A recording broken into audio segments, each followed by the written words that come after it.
Hey, it's working.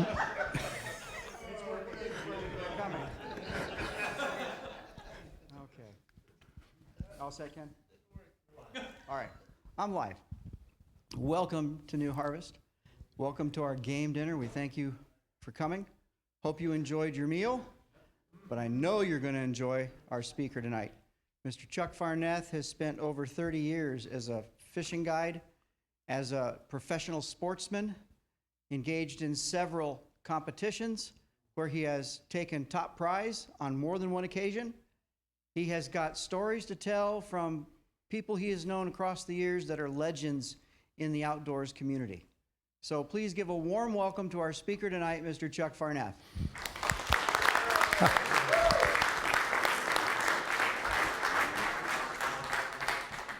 You warmed up ahead of time, didn't you? That's good. You didn't want it to go to waste.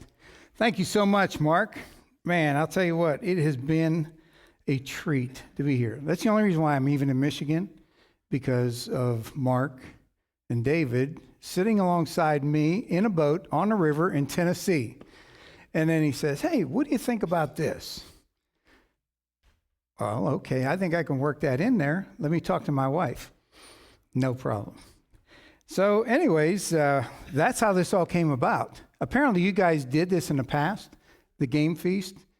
It's a great way to get started again. And this is my privilege to be here. Thank you so much, Mark. But David and I have talked a little bit ahead of time.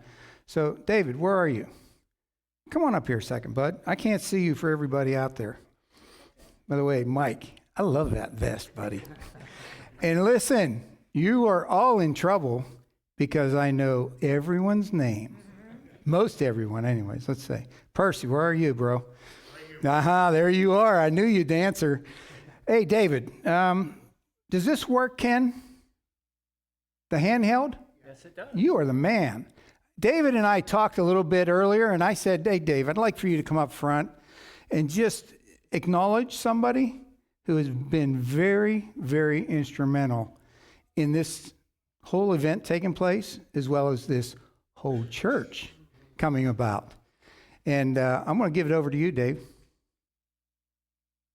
Just talk. He'll fix you up. Thank you, Chuck. It's not Pastor Mark. But I do want to introduce, first of all, I want to say thank you once again to all those people out there. They spent hours and hours Still working. They're still working. Tables. Thank you, folks. Yep. Thank you. One of our congregation members has a special statement that he'd like to make, and I'd like to introduce him right now. Jim, come on up, please. Jim I had Kirchbaum. no idea. Those of you that don't know him, you're going to meet him very shortly. Jim, I had no clue you were involved in this deal. I'll be honest with you. I'm very, very blessed to have met his family. There's 3 generations here. Mm-hmm. And an in-law. That says a whole lot. You want to hold the mic, or you want me to hold the mic? I want you. Okay. Here, let me help you out. Okay. Pastor Mark, would you come up here, please? Over 2 years ago, you went on a fishing trip with Dave out west, and you caught a nice cutthroat trout. And I had a picture of it, and from that time on, I've been thinking, what can I do to put this on Pastor Mark's wall?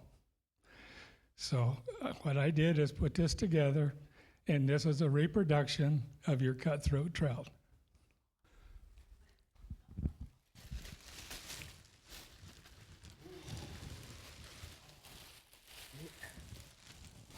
Marcus, look at that, brother. That's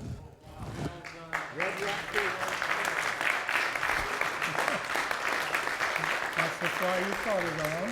That's the fly I caught it on. Parachute Adams. Parachute Adams. Haha, I knew it. Just looking at it, I could tell. I told you what it was. Okay. That is awesome. Bragging about the fish. I want you to have that thank for you so memories much. on your wall, and to thank you for being our pastor here at New Harvest. That is special, Jim. Great job. And by the way, Mark, Yeah. it hangs like this. It doesn't sit on the table. That's it. That's it. There you go. Now you can get a picture. Thank you so much. You're welcome. You didn't even cry. I'm just kidding. Get out of here. Enjoy. Oh, yes, he is. He's going to value that tremendously. Okay, Kenny, I'm shutting that off.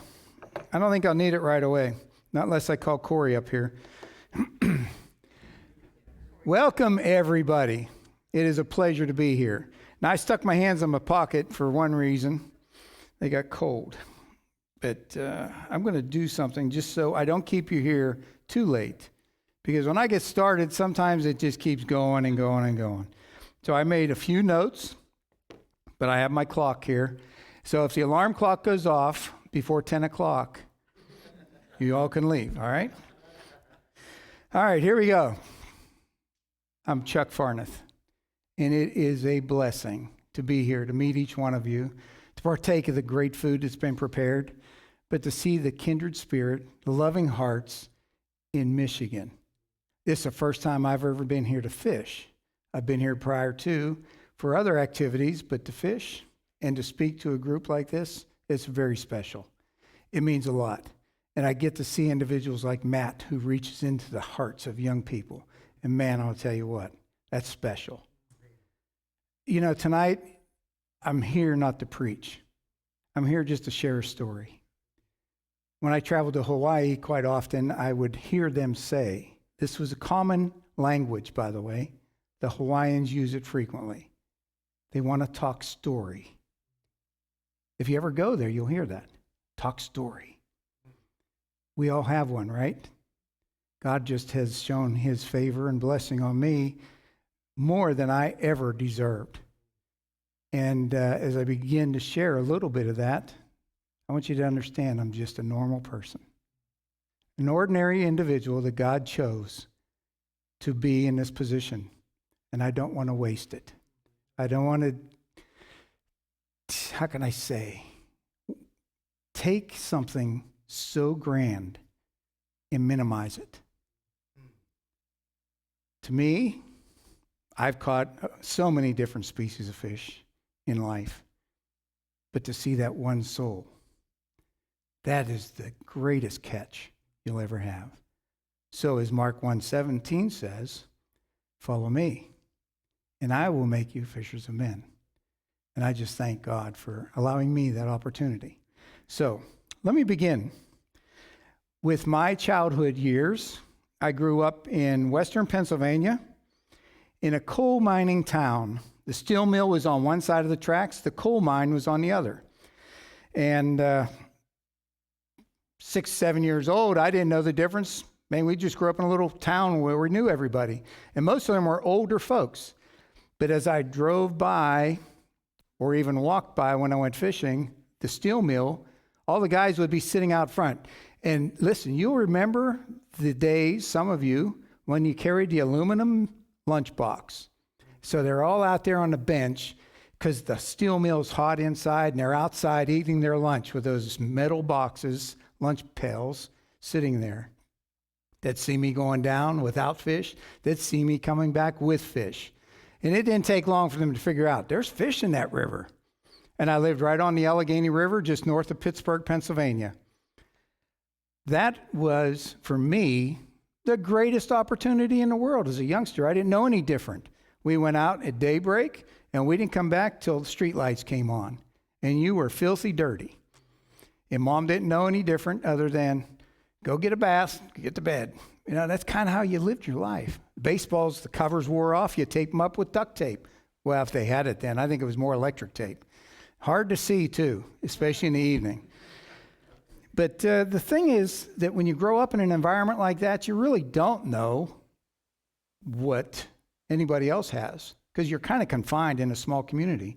I was a newspaper carrier. I knew every household. I had 50 daily newspapers that I took around.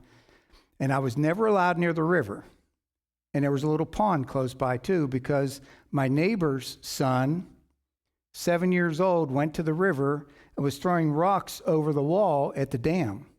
And he lost his balance and lost his life.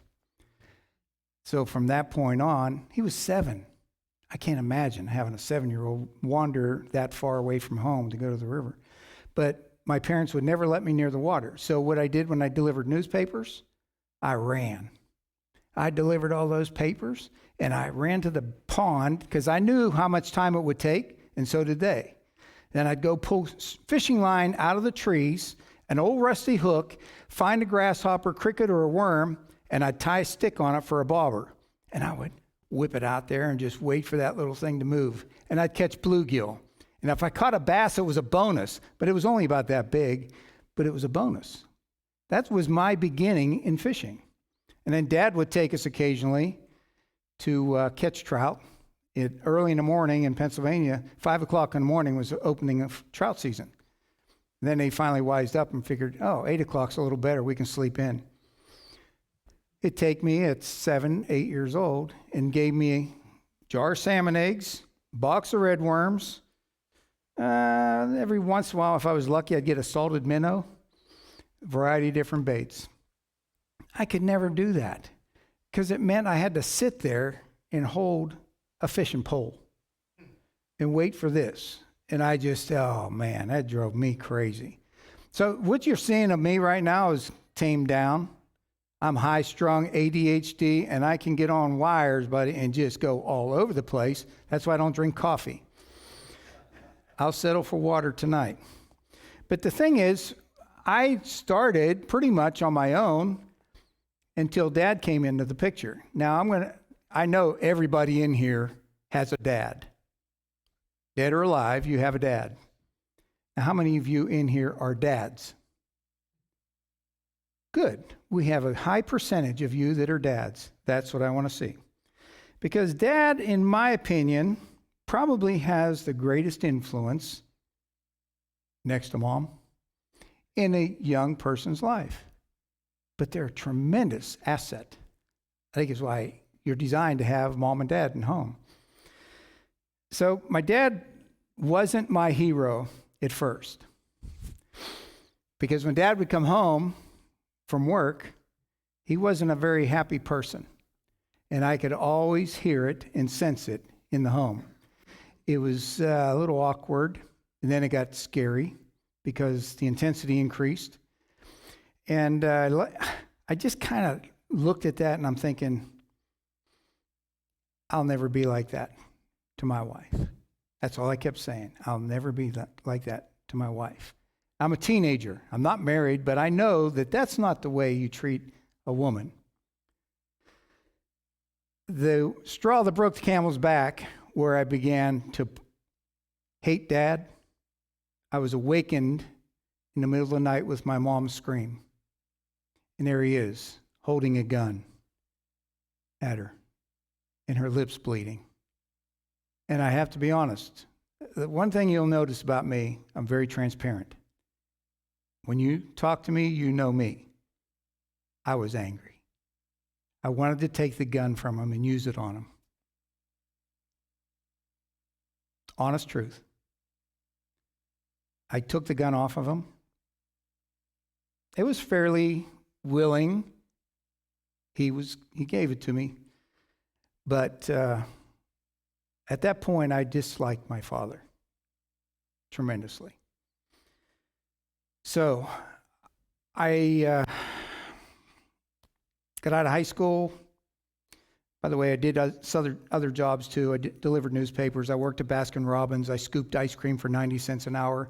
And after the first month, I got a raise. Went to $1. Man, I was rich. I eventually went to Montgomery & Ward's and I mixed their paint while I was a senior in high school. The day after I graduated high school, I went to work for my dad. He was a riverboat captain. I don't know if you know anything about riverboats. It's not the best lifestyle in the world. But for a young man, 18 years old, who's never worked really a hard job before, that was a new experience. But I got in about 5 o'clock in the morning after doing all the partying from graduation night. 10 o'clock in the morning, I get the phone call, time to go to work, son. I started work at noon. got on a riverboat. We work 6 hours, we're off 6 hours, 12-hour days. I've never known a job that I never worked 12 hours or less until I retired, if you want to call it that. I don't know if this is retirement or not. So I started at noon, and there's something about a young man working for his dad. And if any of you have ever done this, you know you have to perform above everybody else. I felt that need to. It was just one of those things that, I wanted to please Dad. Now, if you're a riverboat deckhand, you do all the grunt work. You're scrubbing everything. You're carrying bull ropes that are this big around. You're carrying chains, ratchets, wires. You're out shoveling all the gravel and sand that are in the barges. You're making sure everything's tied up properly. And Dad's not saying anything to anybody else of all the other deckhands on the boat. It's pointing the finger at me because I'm a reflection of him. You see how it works? So Dad had his thumb on me all the time. Well, I don't know how I coped with that other than, okay, it's my dad. So that's kind of how my working career began. Well, after working on the riverboats for a little bit, I kind of found this young lady. And she was working at the men's clothing store, home from college that summer. And what we did, her and I talked for quite a bit. She gave me her telephone number, which she said she never gives it to anybody. And we started dating. That was, I guess, kind of like the early summer time frame, around June. We started dating July 2nd. I remember it specifically. From July 2nd until September 4th, we just dated and we were engaged in Niagara Falls, New York. At that point, we were married by March 31st, then following like 1979. So we just celebrated 45 years of awesome marriage. Not easy, just awesome. She's still hanging in there. She supports me in everything I do. So we had a couple kids. We had a boy and a girl. Our daughter's the oldest, and our son is a couple years younger. He lives in Nashville. And if you're looking at that, that's my wife and I. When we had an opportunity to be in Hawaii, we used to travel there every Valentine's Day to speak at churches for couples for Valentine's weekend. So I tried to find a picture where I could actually show you her, because she is definitely the heartthrob for me. She always will be. We had plenty of sun, and this is our family. That's my wife's parents are the two older. My son is beside me to my right in the back, and his wife's far left. All of our grandchildren are in the middle. We have 5, and my daughter and her husband on the far right. So kind of give you an idea of who we are and what marriage can do. But it's the reason I have changed my life is because of that. That young lady was a sweet angel and took me as I was. Very disorderly, ADHD, high-strung, passionate fool. And I give her so much credit for all of it. Well, I say credit somewhat because after 10 years into our marriage, she comes to me and she makes me aware of the fact that we need to go to a marriage conference. And I'm like, what? Marriage conference for what? Our marriage is fine. 10 years, man, we're doing great. Nah, there's a lot more to life than just going to work, come home, have dinner, watch TV, or go watch the kids do their thing, and then go to bed and get up and do the same thing over again. I said, well, what do you mean by that? She's trying to explain it to me. I still didn't get the picture. Part of the reason is because I'm so wrapped up in myself, and I don't think of anything else around me. So when is the conference? Okay, great. October 3rd. It was so we got married in 79. It was 1989. 10 years. Well, wait a minute. That's the first day of archery season for white-tailed deer. I am not going to miss it. I have not missed it since I've been able to hunt. And I am not going to a marriage conference to miss archery season for white-tailed deer. Made that statement very clear. I was being the man. Until at the conference, I learned a few things. So what I did is I didn't have an option at this point, because what she did is she paid for a hotel room, she paid for a registration, and I couldn't do anything about it. I'm telling her, I could have bought a rifle for what you spent for this weekend. I could, man. So anyways, at the conference, it's a Friday night, all day Saturday and all day Sunday. Friday night, we go to the conference, and guess what they have to share? Oh, my mistakes. I swore she talked to the guy ahead of time before I got there. It's like he's talking to me. Here's all these areas in your relationship that you're struggling in. I can tell right off the bat. I'm like, 350 people there, and you got to be talking to me? So Friday night, we went home, and I was so upset and angry, and we fought the whole way home for 40 minutes. Get home, I go to sleep, because I got to get up in the morning to go back to this conference. She's red eyes, swollen. She's cried all night. She says, I'm not going back to that thing. Oh, wait a minute. You said that we needed this thing? I'm missing the first day of archery. I'm taking you back. I'm just a spiteful individual. I'm taking you back. So in the car we go, back to the conference. That was a big, big bonus. Because at that conference that morning, there's something got a hold of me called the Spirit. And he says, you fool, I've given you a precious gift, and you treat her like this. But I did that because of total selfishness. So halfway through the morning, I got to write my wife a love letter. And I told her I loved her when we got married. And if anything changes, I'll let her know. That's right. So I sit there for a little while, and I'm figuring out what I'm going to write. What am I going to write? And all of a sudden, it just started flowing. And I didn't have enough paper. And I gave it to her to read. You see, we built a wall, a barrier between the two of us. She wasn't trying to. I was doing it because I didn't want to hear what she had to say. And I began to find out, well, that's what marriage is about. It's about two people, not one. And then Sunday, by the way, we had a really good date night Saturday night. It was really good. Great dinner, good time together in the evening. Sunday, it was like the dagger. And guys, I kind of titled this time together for an adventure to live and a legacy to leave for a reason. Because that dagger hit something, a nerve, a heartfelt passion that I know every one of you men in this room have. You want to leave something of value. I know you do. You want your life to mean something while you're here on this earth. We don't get to choose who our parents are. We don't get to choose where we're born. We don't get to choose, a lot of times, our other family members. We look at them and we recognize these are gifts from God, every one of them, and be grateful for that.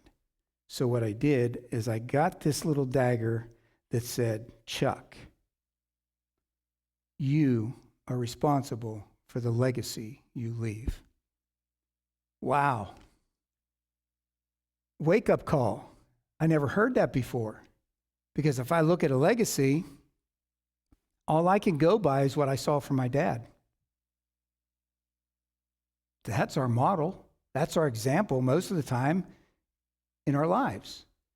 So there was something in me when I was younger that said, I am not going to treat my wife like my dad treats my mom. So what happens at that point, I have to make some adjustments. Now understand, at that 10-year period, I golfed in 2 leagues. I played softball in 2 leagues. I bowled in 2 leagues. I was a hunter, and I was an angler. But that doesn't leave me a whole lot of time for family, especially if I'm working 12-hour days. So that's when my wife said, yeah, you are married and you have kids. So it got my attention. So that's part of the reason why I think that hit me so hard, because I'm looking at how selfish I really was. And it happens. It's just natural. We have that tendency. So I heard Dennis Rainey say something about writing a tribute to your parents, because it's one of the promises, the only commandment with a promise, that if we honor our parents, God offers us a lengthy life. So I struggled, to be honest with you. I'm going to write my dad a tribute. I really don't care for the man. But 2 years in the making, I finally came to the point where it's time. So I'm going to share something with you guys that really turned my heart towards him. His dad died. His dad's in Denver, Colorado. I'm in Pittsburgh, Pennsylvania, and we're traveling across the country in a vehicle with my dad's brother and my sister. And my dad never says a word for 26 hours. Never says a word. I know he's hurting. But we get to the funeral and meet with the family and all the things that take place during that time. And there's my dad. At one point, he walks up and he's looking in the casket. He's by himself. Nobody else is there. He's looking in that casket. It seemed like forever. It was really getting to the point where it was kind of awkward. And then he left. And after that, he was kind of more verbal with the family. We socialized. And we were heading back home from Denver. Again, 26-hour trip. And drop everybody off. And we pull into my in-laws' driveway, because that's where I was staying, because I was about to go to Arkansas to serve with that conference ministry. I cannot tell you how a light came on in my life. Now, this is between me and Dad.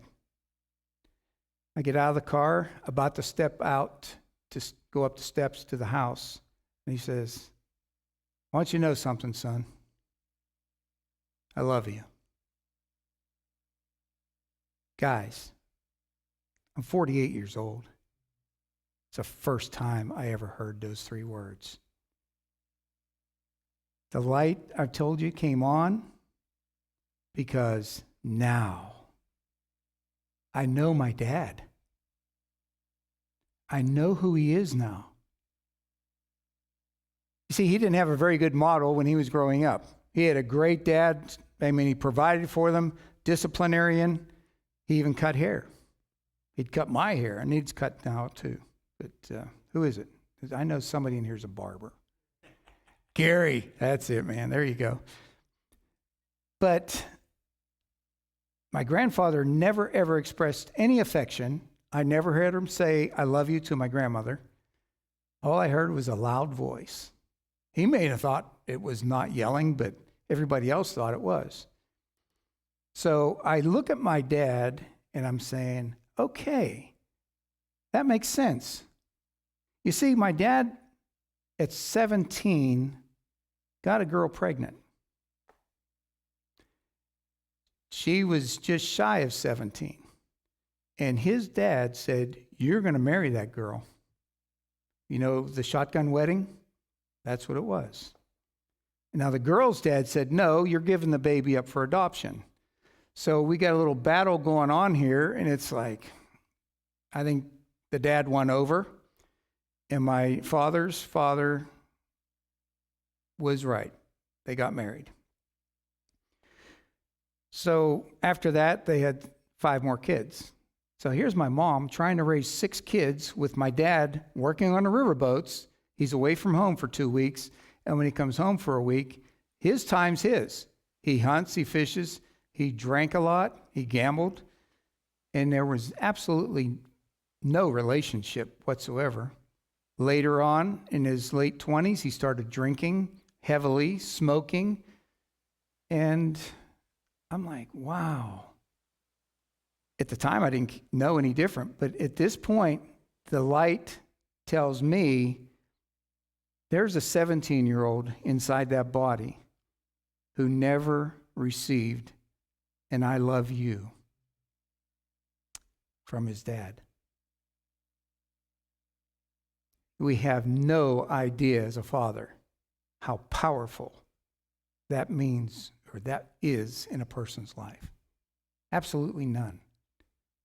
The power of a father in a child's life is greater than you can ever imagine. I know, personally. One thing I will tell you is that my dad did do the right thing. That's why I said later, after I began to understand his story more and more, he became my hero. Because you see, my dad could have easily given me up for adoption, had an abortion. I was the child.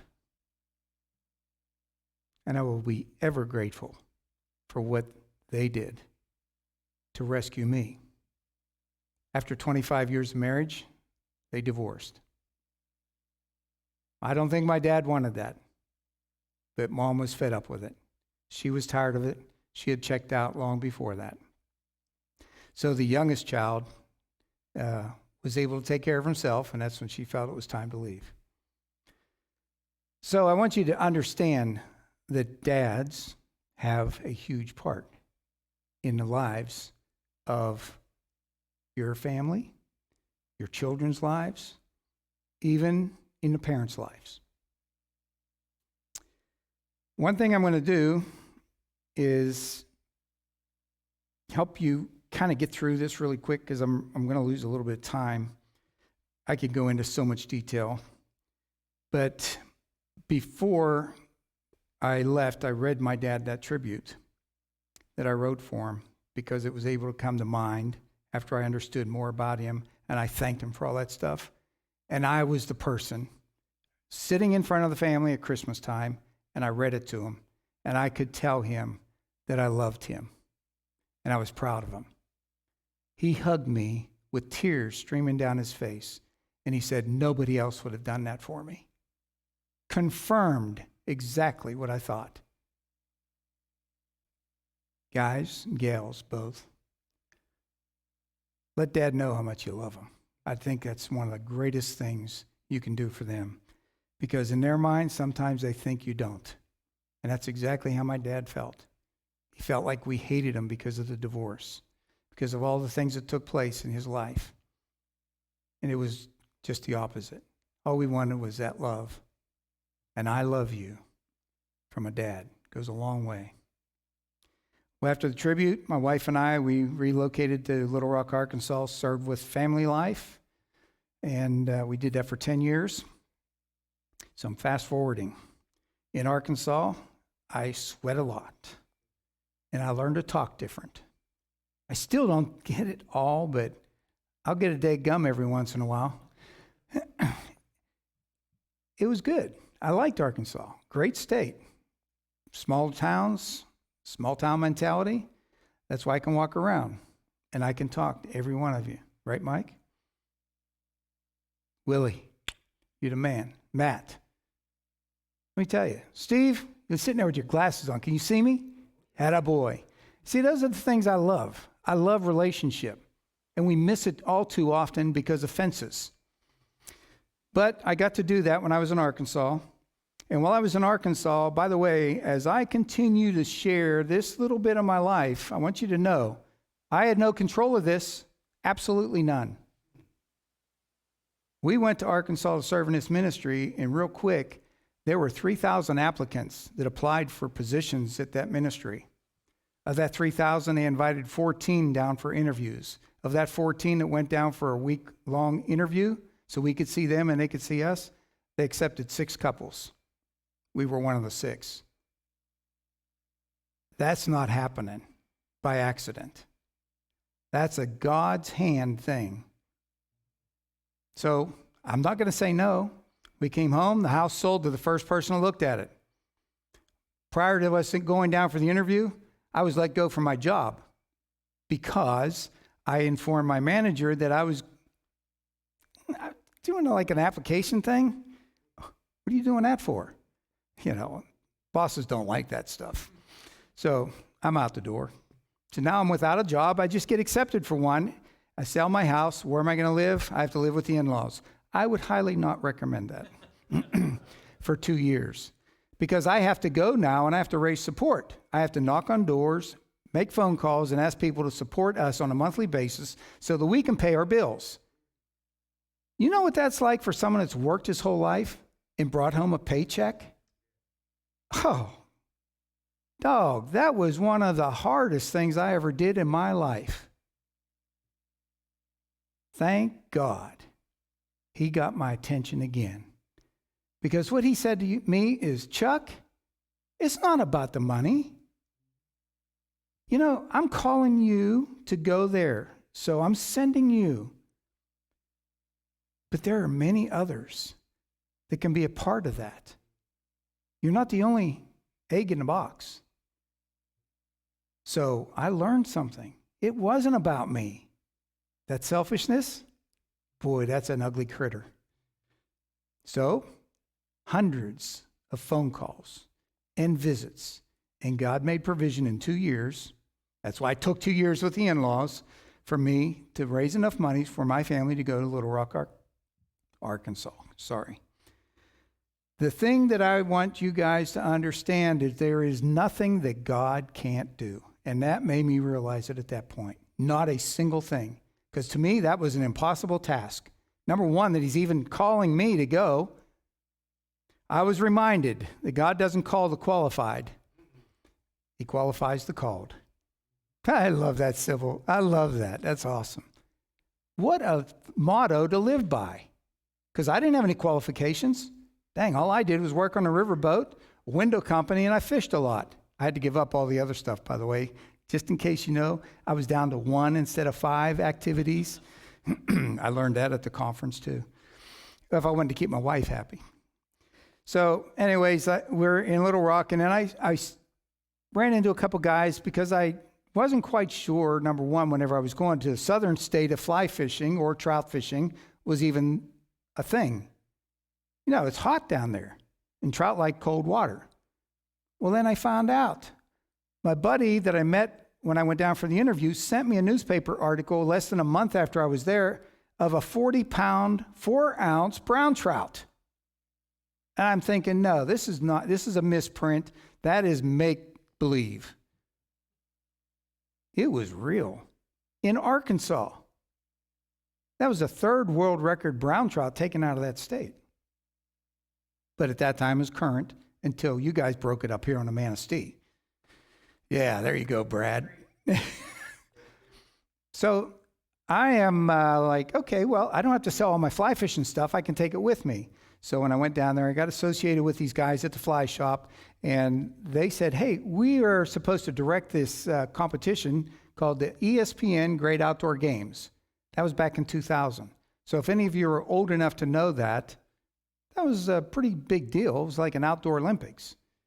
Well, they invited me to do it, and I said, no, I'm not doing that. Fly fishing is not a competitive sport. It's not my cup of tea. Okay, so time passed, and next thing you know, they asked me again a few weeks later. And again, I turned them down. And then there was a third time. Asked me one more time. I said no, but I wanted to talk to somebody. So my pastor was there at the locker room, outside the locker room where our boys played football. And I mentioned to him about this deal, and I'm thinking, man, you know, it isn't so much about the competition. It's more about me losing. I'm not kidding you. That was exactly why I kept saying no. I was not used to losing in anything. I was very athletic. And the last thing I wanted to do is lose in that competition with 11 other anglers. So that's why I said no. And he says, well, wait a minute. Let me understand something. There's only 12 of you from around the world competing in this fly fishing competition, and you're afraid of losing? He says, you know how many guys would like to be in your shoes? I never thought about it. He says, in my book, you're already a winner. It changed my whole attitude. Okay. So I went back and I said, okay, guys, I'll do it. I was the 12th angler. We went to Lake Placid, New York, at the Olympic complex, and I was just blown away, intimidated to the point where, like, what am I doing here? You go through the Olympic complex, and our meeting was right in the, it's not the oval, it's the ice rink, and I'm walking across there, and one of the guys pointed it out. He says, that's the rink. What do you mean the rink? U.S. beat Russia right here. The miracle on ice was right there. I still get chills. What an experience. So we go in and have our meeting, and I go out, and man, I'm telling you, cameras are following you all over the place. It's like, wow, this is a pretty big deal. So go out and I compete, and I didn't do real well in the casting. I only finished third, but I got a medal. That was good. I like that. That's a pretty nice piece of jewelry. Then the fishing took place, and I actually had probably the biggest fish hooked. You had to record the largest fish that you catch. And after having it on for a little bit, it's kind of going down, and hook comes loose. Oh, no! Goes down my rod in the water. My wife's on the bank. My son's back here. He's my rod caddy. And he's saying, quit pouting and start fishing. It's like, what? Okay, get back into it. Well, I never did catch another fish. It was that size anyways. So I ended up with a big 0, and because of your casting score, that's added into your total, and I finished like, I don't know, 5th or 6th in the whole thing. But because I got a medal for the casting, I was invited back the next year, 2001. Go back, fishing, and again, my son's my caddy. I caught a fish about 15 and a half inches. Nah, it's too early in the competition. I don't want to keep that. And my son says, keep it, Dad. Keep it, Dad. I got 2 hours of fishing yet. I let it go. So we are now at the point where it's getting really close. We are down to like 2 minutes left in the competition. And my son's sweating bullets. He's just thinking back there, oh, man, I told him to keep it. He should have kept that thing. And I'm not catching anything. And finally, boom, I get a fish. Awesome. 2 minutes. So I realize now I can't bring the fish to me. I got to go to the fish. And I never do this. I get in the water and I get the thing in the net. Bingo, there it is. So we take it back. The officials measure it. And they ask, are you going to record it? Now, mind you, we're in seconds. And I said, well, let me think about it. It's over. Time's done. Okay, I guess I don't have a choice. Record it. Ended up being a gold medal fish, 2001.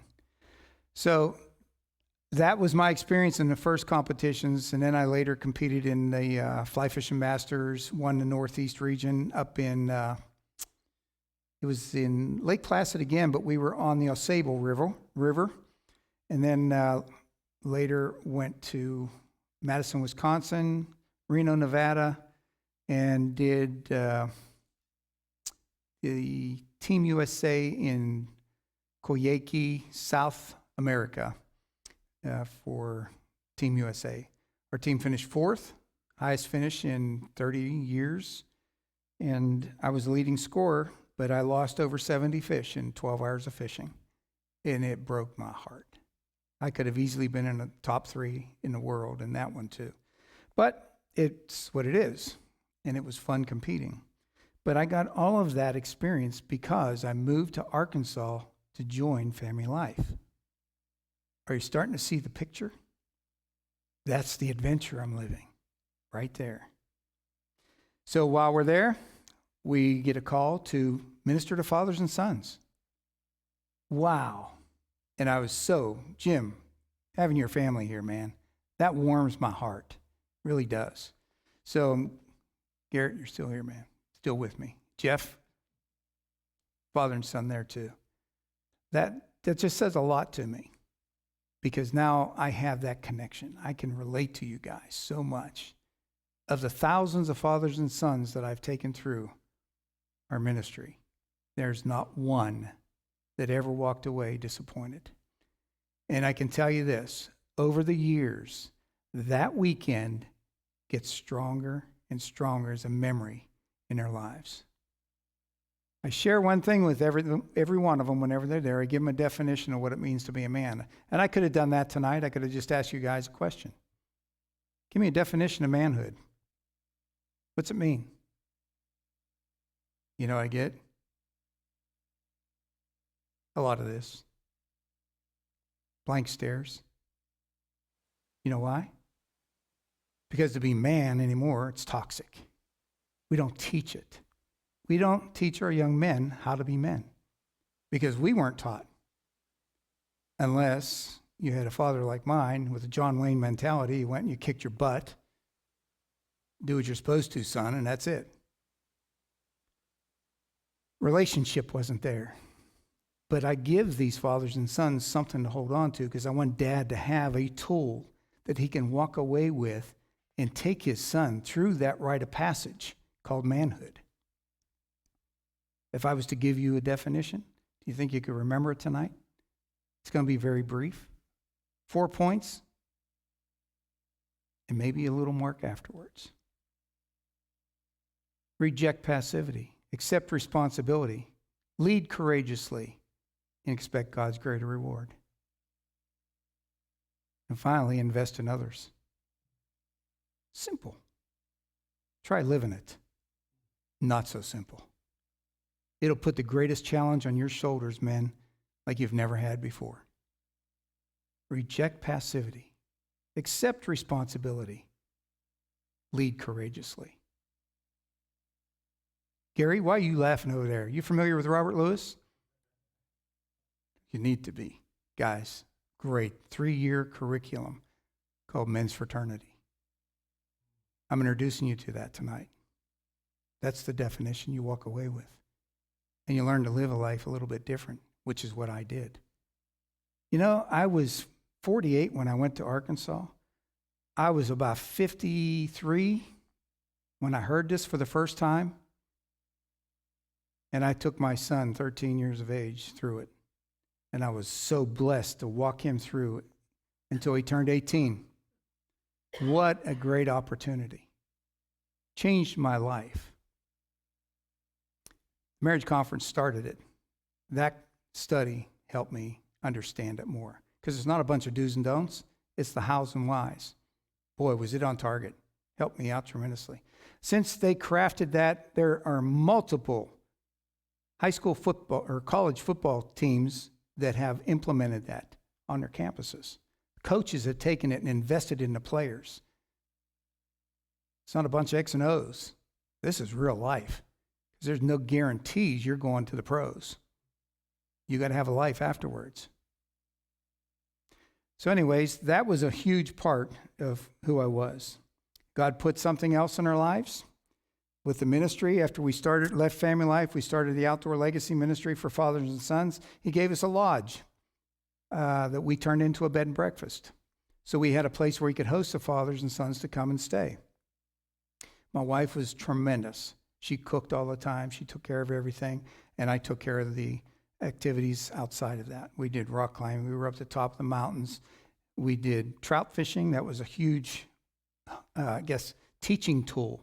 Because we would take the kids out in the morning and they would fish the stream that's designated for youngsters. They'd catch a bunch of fish. In the afternoon, I left them go on their own. And I took dads. And I asked the kids, well, how many fish have you caught? Well, 5 minutes into it, their rods are tangled, they lose their flies, and they're skipping stones.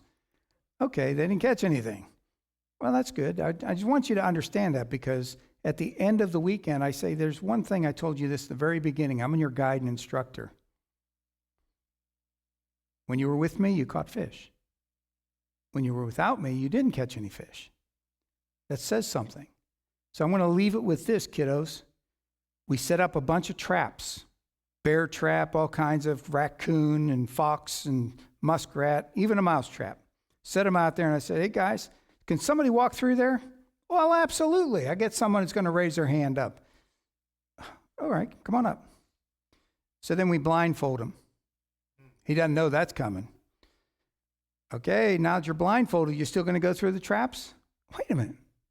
Some would say, well, no. And then there's some that would say, yeah.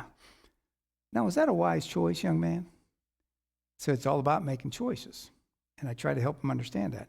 Okay, so if you're not willing to go through there, how about if I have your dad come up and walk you through the traps? Will you go then? Okay. Again, see the picture? Dad guiding him through the traps of life. Lying, cheating, stealing, alcohol, drugs, sex, a whole bit. They're nothing more than traps that Satan puts out there for us. What I tell these young men is I say, listen, Dad's been through some of these. He's been in them. He knows where they are. He's going to guide you through those traps so that you don't get in any. What you need to understand is your dad's your guide. Your mom and your dad are instructors. They're trying to help you through life so that you don't get in those because they've been there. It's a visual that never leaves. One quick example. 23-year-old getting married in Tyler, Texas. I'm in a country club restaurant. All the investors in his life are there. It's about 10 of them. Sunday school teacher, family, friends, you got it all. His grandfather's sitting right beside me. And I'm thinking, okay, this is really going to be kind of a quick deal. Guys, this is the day he's getting married. The luncheon before he gets married that afternoon at 5:30. We were there for 3 hours, investing in that young man's life. There were over 300 years of marriage in that room. No divorces. Imparting wisdom in that 23-year-old. And I said to Mackie, I said, hey, Mackie, what do you remember most from that weekend? He didn't even hesitate. Now, mind you, he caught a 27-inch brown trout.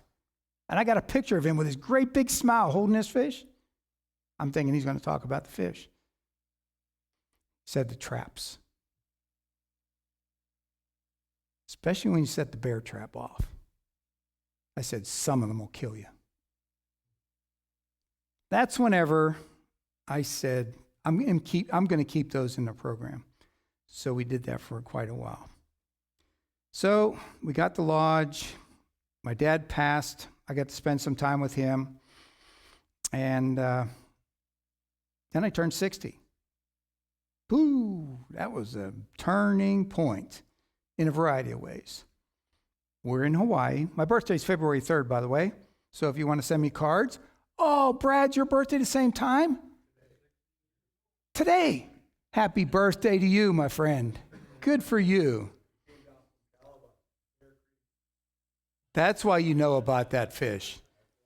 You are the man. We need to talk. Get a card before you leave, okay? They're on the back table. So I'm turning 60 and my life has changed. February 3rd, my wife and I are in Hawaii. We're there for that Valentine's weekend. Beautiful morning the next day. February 4th, double rainbow. I got pictures of it, still have on my phone. And my daughter calls. Now I'm prepping because I'm going to do the sermon on Sunday at church. It's a Saturday. I'm prepping for the sermon, sitting outside on a porch. My wife calls or hollers over to me. She says, hey, Jessica just called. She said the lodge is on fire. You talk about a punch in the gut. That's what I didn't tell you, David. The lodge is on fire. I don't know what that means to you, but that's your house. That's your business. That's your personal belongings you've accumulated over decades in flames. I read something about that in this book. It talks about all that stuff. I just was studying the passage on your heart is where your treasures are. And God's talking to Chuck really hard and serious now. Now what are you going to do, Chuck?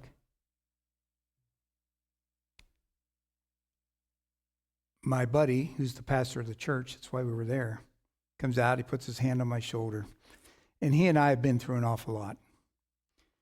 And he's consoling me. We take time and we just start praying.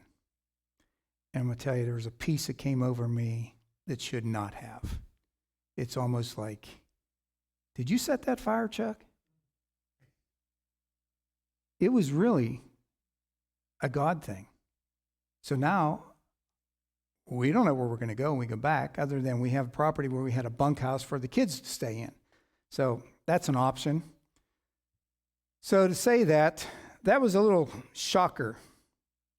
And so we go back home, we take care of things, have a place to stay. Insurance was a little bit of a battle, but that's okay. God took care of everything. Then not long after that, I'm traveling north to do a guide trip. And I fill up with gas. It's early in the morning.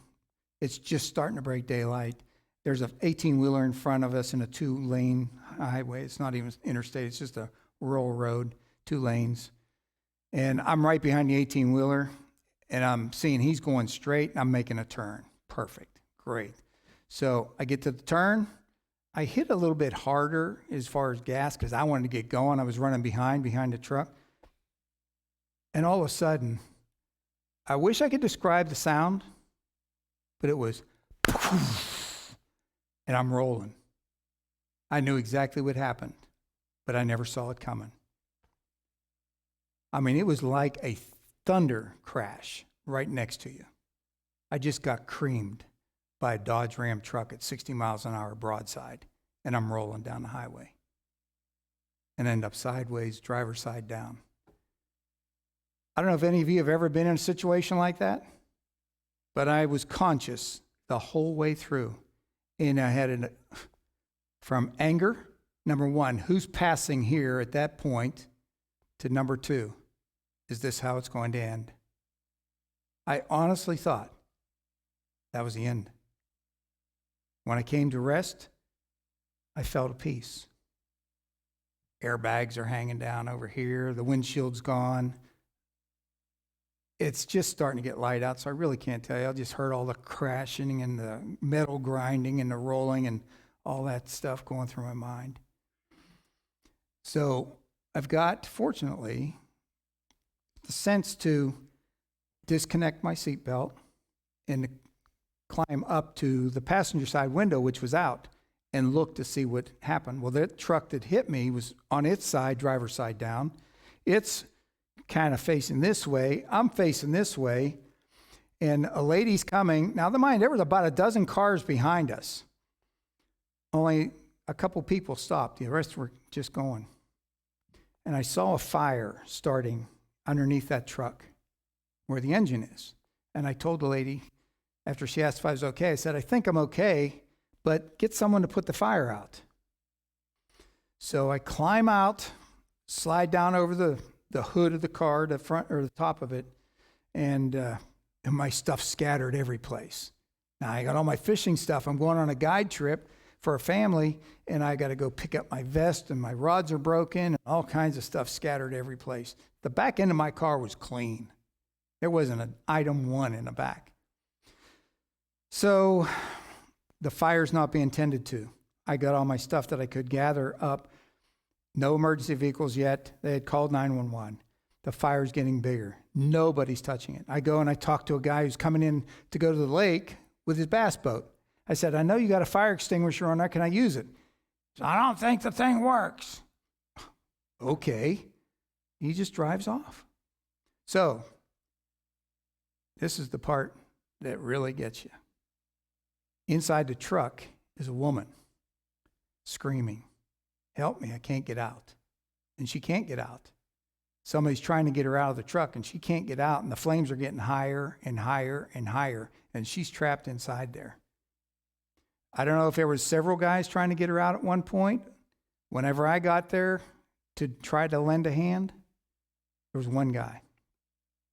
And it's the first time in my life I ever came to the point where I was asking myself, are you willing to give your life up for somebody you don't even know? because the flames were that high. And she just crushed your car and about killed you. There wasn't any question.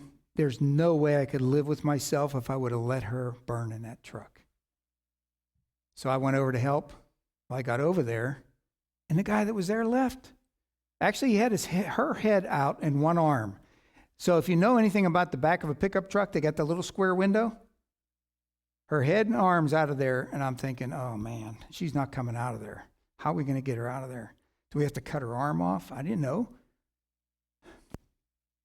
He left, and all of a sudden, I looked down, and there's a tire iron right there at my feet. Remember her truck's sideways? I grab the tire iron, and I break the window out, and she's able to walk out. Just minutes before that cab was engulfed. And then for some reason, she wants to go in and get her cell phone and wallet. I'm like, woman, go over here. And she's got a bum shoulder and hip. So anyways, she made it out alive. Fire's still going. It gets to the point where it's totally engulfed. Firemen come, and you know the country firemen, they're volunteers. Well, they're not like you, Chuck. They're slower. Oh man, they're just taking their time, pulling that hose out. And I'm like, dog, take the nozzle and go on over there. You work and operate the controls, and I just start pulling that hose off that truck. I said, get going, man. We got to get this fire out. You can see I was kind of excited. We took care of business. Police come in. They want their reports. Everything was fine. I meet the lady at the hospital because my wife insists that I go get checked. I'm fine. I'm not kidding you. I came out of that vehicle almost exactly how I did when I went in. My wife says, you didn't even have a hair out of place. So we go into the hospital. They check my blood pressure. And they said, temperature. Let's do your temperature. So we did those two things, blood pressure and temperature. They did that twice in 20 minutes. And they were prescribing some pain medication. I feel fine. I don't need any medication. You're going to feel bad tomorrow. That's okay. If I need it, I'll let you know. I left there. I told my wife, I said, before I left, though, I did see the lady that hit me. She was in the room because they took her into the hospital. She came out, gave me a great big hug, and thanked me for saving her life. I said, ma'am, you need to understand something. It wasn't me. It wasn't me. I want to tell everyone in this room, not ashamed to admit this, there is no one that can convince me that God's hand wasn't over my body as I was rolling down that road. And I walked out of there without a scratch. No aches, no pains, and I went and I did that guide trip after I left the hospital. And at the river, when I was there with the kids, I reached into my vest, very similar to this, stuck my hand in, both pockets were full of glass. Don't ever discredit that there's a God and you have an angel watching over you, because I had it. I'm living proof. March 10th, 2020, I should have been a goner. I'm passionate about that because God gave me a second chance. When I was competing, I did something that I think most people would do. You prepare for it, right? So part of my practice was I would practice 2 hours every single day whenever I got home from work, and I would take my fly rod out. I had my street marked with lines and circles, and I would practice 2 hours every day. And I want you to know that in that practice time, I could never hit the circle every single time. Never. I just couldn't do it. And it just brought to mind the fact that I will never be able to do that, no matter how hard I try, every single time I try it, because I'm not perfect. So what does that mean? I'm not perfect. No matter how hard I tried, I still couldn't do it every single time. Even though I was good enough to compete, I wasn't good enough to be perfect. This thing called humanness kind of set in. Oh, that's right, I'm human. Aren't we all? And there's very, very few of us. We might say we are. All right, I'll rephrase that. There isn't any of us that are perfect. So we're going to make a few errors in life, right? And that's okay. That's how we learn. That's why we get married. Some may think that's a mistake. Oh, Mike, don't do that to me. You guys have been married 45 years, 50 years, 54 years. That's right. I got them back up. See, I got dyslexia. That's what my wife would tell me. 54 years. Greatest thing you'll ever do. Why? Because it'll change your life. It is one of the best institutions you'll ever go to. It beats college for sure. But you're going to learn an awful lot in that relationship. That practice time did reveal something to me. It was valuable in that I will never measure up. Never. No matter how hard I try, I'll never measure up. And it was a friendly reminder of what I've read in the scriptures. In Romans chapter 3, there was this little passage. It's not a very big verse, but in chapter 3, it says that all have sinned and fall short of the glory of God. Not some, all. And where does that come from? I was born with that. I didn't have a choice. Not a single choice in that process. I was born with it. And then later in chapter 6, by the way, if you just look at 23, chapter 3 and 6, you'll see what I'm talking about. Chapter 6, it says, for the wages of sin is death. So why am I getting old and wrinkled and gray? Because somebody made a huge mistake somewhere down the road when they were gardening and decided, hey, well, let's try that. And guess what happened?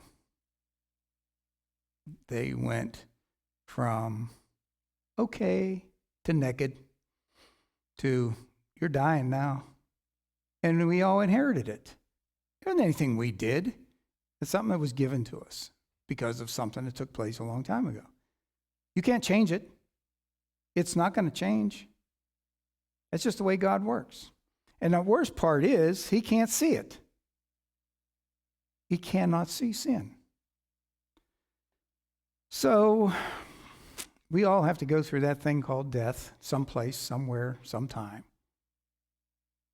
So I thought, is this the end? Is this how it's going to end? So I had to make a decision someplace in my life. And I think I got scared out of hell. That's kind of how I look at it. There was a revivalist talking about the book of Revelation. And it was around the time of the Cold War. And he was saying, if you go to bed tonight, you don't wake up. You know where you're going. That stuck with me for some reason. I had a hard time going to sleep that night. So I said, I'm not really sure. So when he talks tomorrow, I think I'm going to go ahead and go forward. Now, know this. I grew up in a church of the Nazarene, and they had an altar right up front. And there wasn't a time that door wasn't open, you didn't get an altar call.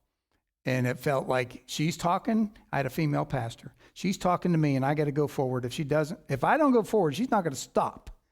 So I did that multiple times. But this one time, it's like it felt real. It was something inside when I stepped forward, and God took that sin that I inherited away from me. At 17 years of age, his hand was on me. It never left. Through all the adventures I've experienced in life, it's never left. And today, I feel like there isn't a single thing that I could ever do on this side of heaven to say thank you enough. because he gave me the greatest gift that I could ever ask for eternity. You see, this time is very, very short, right? This world is not our home. Matt, is that what your shirt says? This world is not my home. And I don't care what takes place in politics. I don't care what takes place on your jobs. I don't care what takes place with what you think you own. It doesn't change the fact that this is so temporal.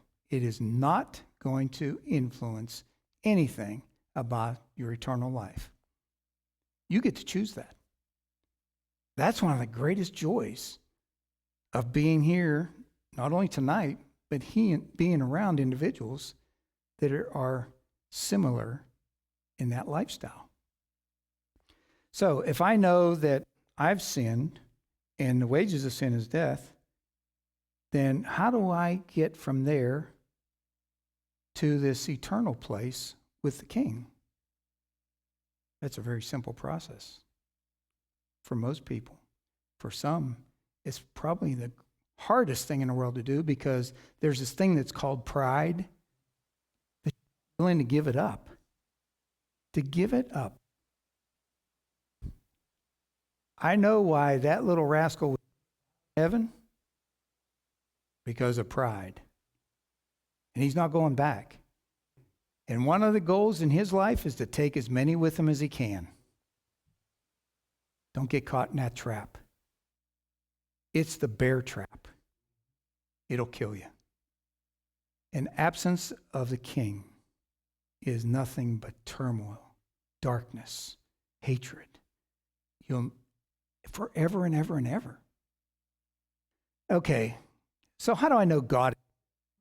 I just want to throw this out there so that I can clarify. David and I, we've talked quite a bit. I love this guy. He's just like me. We logically process, we think through things, and I say to myself, okay, there's always a question. Is there a God? Isn't there a God? If I know that this earth is spinning at 2,000 miles an hour continuously, think about that. 2,000 miles an hour continuously makes one rotation around the sun. What does that? You know, if it skips a beat, kind of like your heart, I have no idea where we're going, but I think that centrifugal force is going to ease up. And we're in some place, I don't know what. But did you ever think about that? It is absolutely perfect. And to think that that just happened because of a big bang and evolved from what? You have to have something. I don't know. No, I do know. What I don't know is why people think that way. Because we've been given brains to understand and be logic about it. I just have to say, pray. So, I'm praying. I'm praying tonight that if there's somebody in here that's reluctant to eliminate that threat of being eternally absent of God, that you come to a point of understanding that there is a true God who loves you enough to give his only begotten Son to die on a cross for the sins that I inherited and that I commit. I owe all of it to him. So, my time is about out. Pastor Mark, can I get you to come up here, please? I love you, man. You guys have been a blessing. And this all started on a trout fishing trip in Arkansas between David and Mark. Stand with me, because as we pray, I want whoever it is in this audience. And I know almost everybody's name right now, right, Zach? Got you, brother. David, I'm watching you. Steve's back there reading something. I don't know what he's doing. Nick, good to see you here, man. I'm glad you're here. And Chris and Sybil, thanks so much. Your friendship is valued as well. But I want to pray for all of you. Mike, don't go to sleep on me yet, bro. It's almost over. Another Mike, and I know there's another too. Where is he? He's here someplace. Where'd he go? Mike, I know there's 3 Mikes. I'll find him later. Forget it. But if my life can be a story for you to reflect on, to think about, and you would like to make a change, Brother Mark and I are going to be here to pray with you and to walk you through what you need to do to get to that point where you will have an eternal life with the Lord Jesus Christ forever and ever and ever, long after you're gone from here. So we'll be up here. Pastor Mark will be over here. I'll just stand right here. Before we do that, I'd like to ask you all to stand up. I know you've been sitting a while. We're going to get you out of here at a reasonable time. And Pastor Mark, would you mind closing our time tonight? This is your congregation.